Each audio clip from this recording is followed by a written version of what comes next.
Have you ever noticed that life seems to be filled with opposites? Like, no matter which way you look or no matter what you do, you're hemmed in by the fact that it's either good or bad, up or down, right or wrong.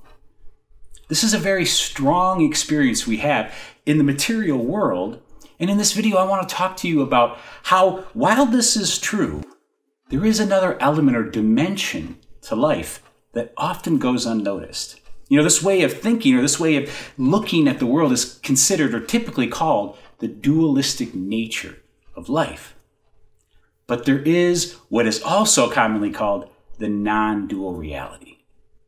So before we get into this conversation, I want to ask you that if you liked the video, please click the like button, consider subscribing, hit the little bell notification so that way you'll know when I release new videos. I thank you for that in advance.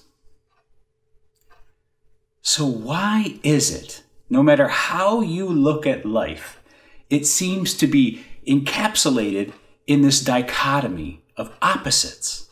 Like there's always going to be, if something's beautiful, then something has to be ugly. If something's right, then something has to be wrong. Why is it that life appears this way? Well, it's actually a pretty simple thing to see and understand if you take the time to look. And I'm going to point it out to you right now, and we'll see what this means for you and what you might be able to do about it. This actually only occurs, this polarity, this dualistic thing, when we think about it, when we use our mind. Now, before we go any farther, I want to make sure it's very clear that I'm not trying to say that there's anything wrong with this. It's actually incredibly useful. I wouldn't be streaming this or recording this video for you if it wasn't for our ability to discern, to dissect and discriminate, right? That's what the mind does. It looks at something and it starts distinguishing differences between this thing and that thing.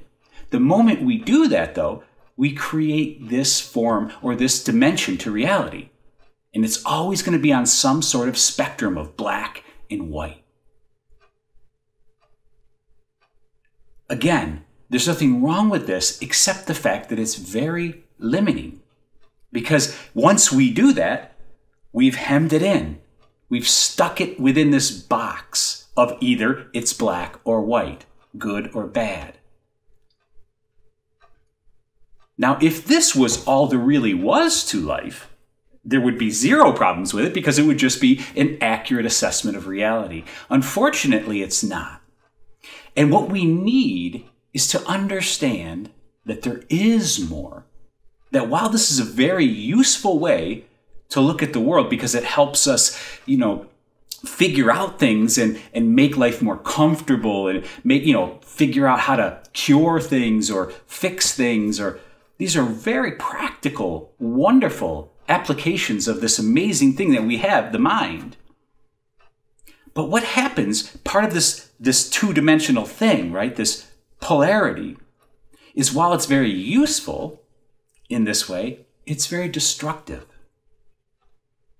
This is where all neurosis comes from, this inability to step outside of this black or white thinking. We get stuck here.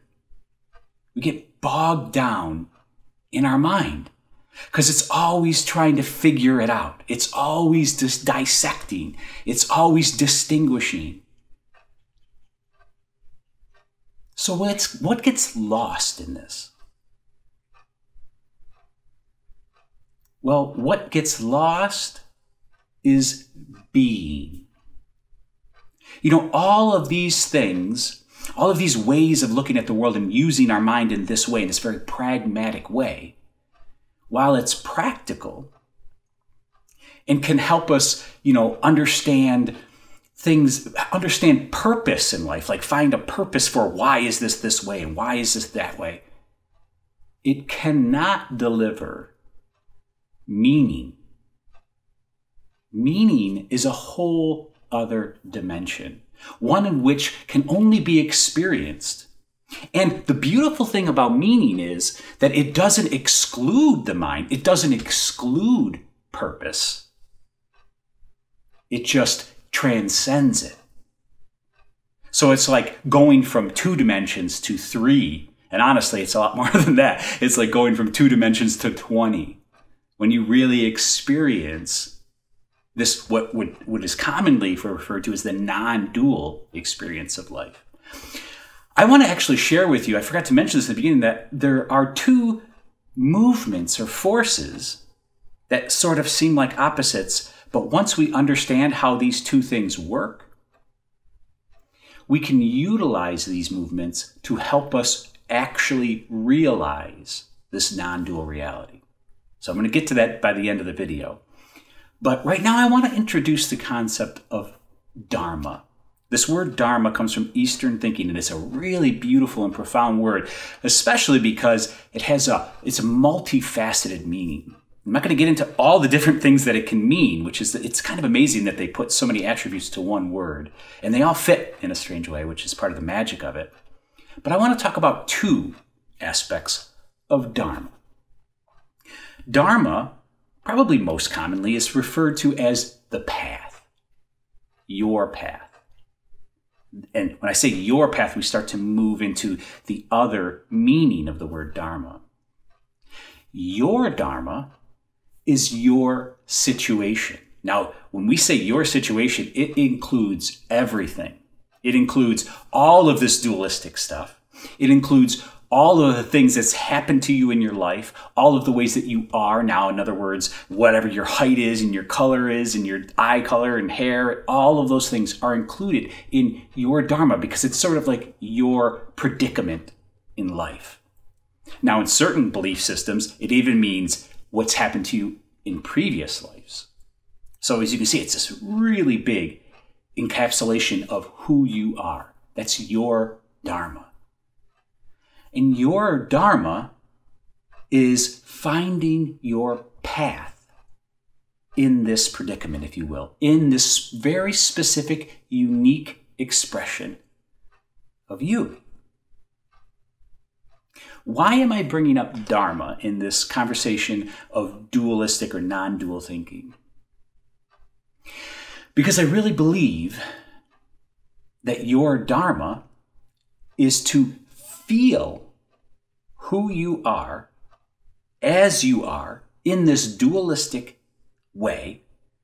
The fact that you have a certain IQ level, the fact that you have a certain physical ability, maybe you have a handicap, maybe you don't, maybe you're really gifted physically, all of these things contribute to who you are in a way. But at the same time, they almost say nothing about who you really are.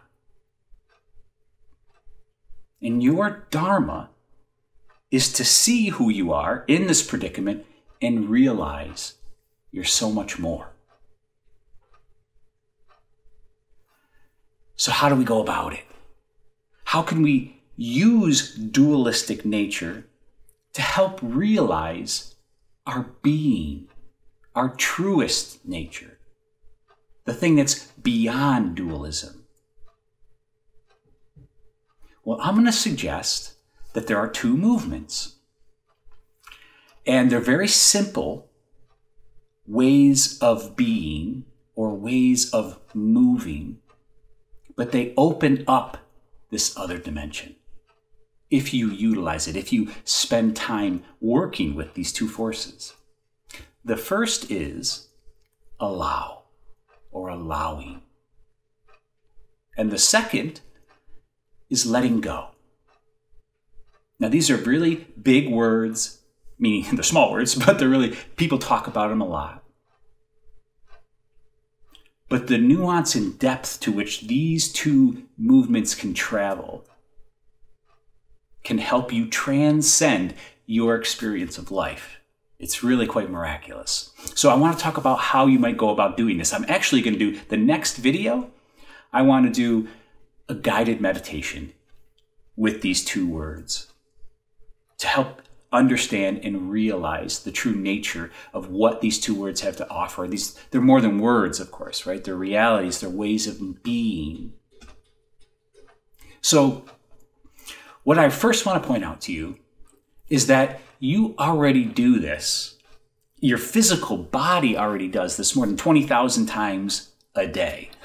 And that is because you breathe more than 20, I think it's 23, 24,000 times a day on average. Your breath is the best guide you could have to how this works, how allowing and letting go works. Because when you breathe in, you open your chest, your cavity opens, right? And it allows the air to flow in. And when you breathe out, you let go of that air. Your physical body is engaging in this act, in this cycle, if you want to call it that, in this rhythm over 20,000 times a day. In, allow. Out, let go. See, these two movements help you realize and experience the actual being of nature, of your nature.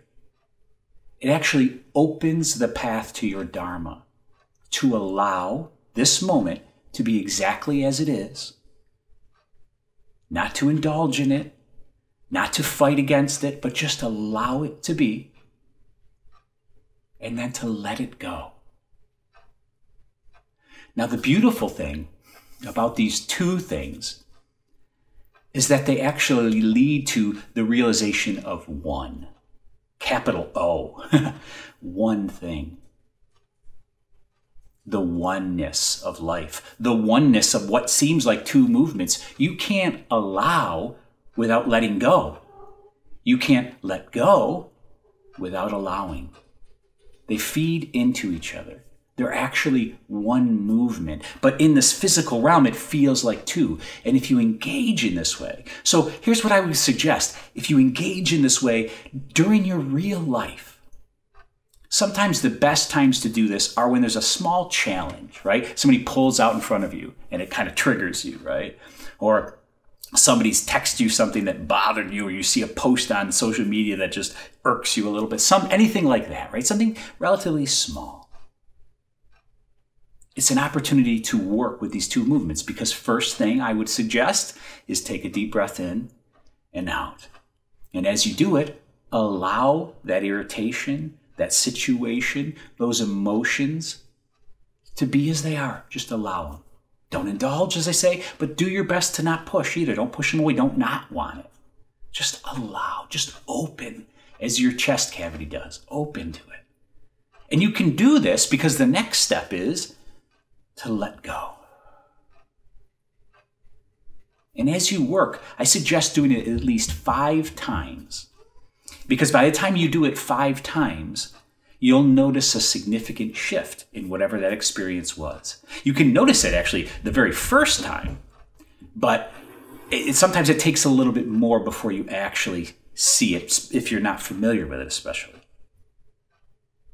So allow with your breath and let go.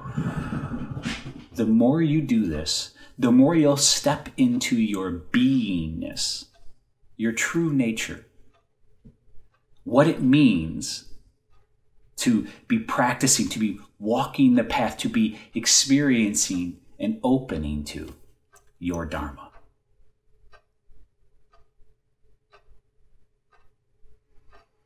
As always, I thank you for your time.